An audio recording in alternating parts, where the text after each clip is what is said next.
Sorry for the setup there.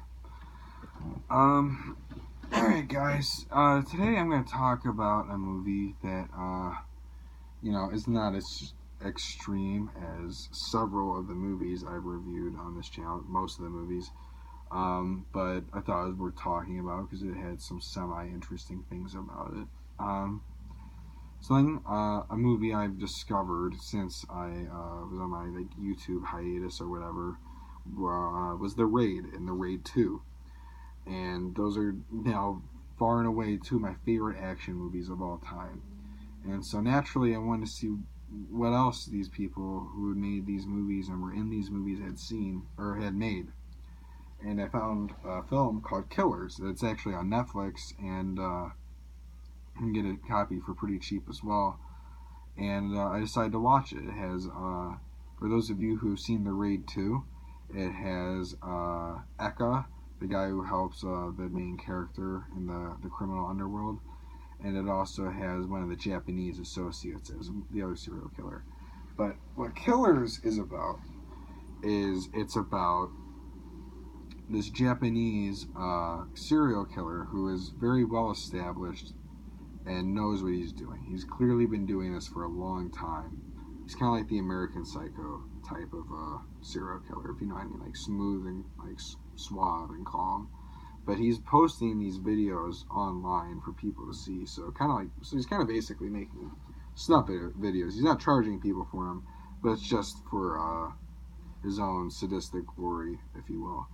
And there's this Indonesian journalist who's kind of been disgraced for doing an expose that didn't go so well for him, and he starts killing people for different reasons. It's more for vigilante purposes in his mind, and he's posting videos online, and it's kind of the back and forth between these two killers, and we get to learn some things about them along the way.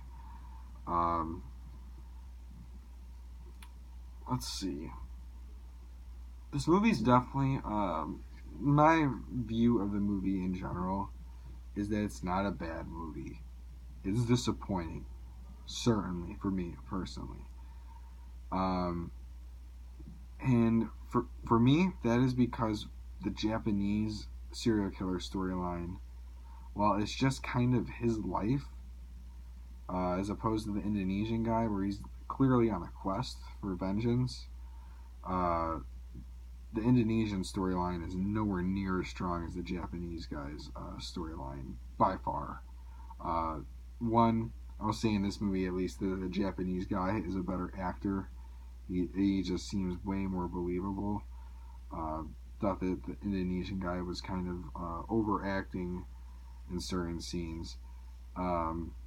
Two, the script just was better for the Japanese guy. There's a scene for the Indonesian guy's storyline that I just completely had to suspend my disbelief over because it made zero sense how those events happened the way they did. Specifically, an escape scene. And what else? Also, it's just... vigilante stories are usually very interesting to me. I like those types of stories, but it was just boring. It just seemed very pretentious and everything.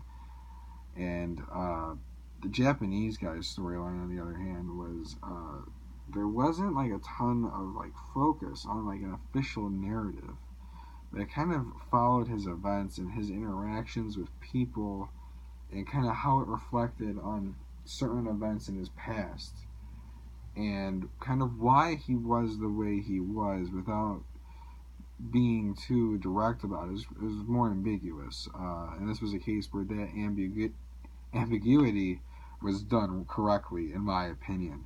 In fact, I'd say this Japanese serial killer, his name's Nomura, is definitely one of the cooler serial killers I've definitely seen in the past decade, for sure. His scenes are by far the most entertaining to watch from a narrative perspective, and also from the gore perspective. There isn't a whole lot of gore, but this movie is very brutal. When the scenes happen, some of the effects are just very realistic looking. There's some parts where you think it's going to be graphic, but it's really not. Um, but even then, most of the time, the sound effects are very good, honestly. And when the effects are there, when we can see everything, it's pretty damn strong.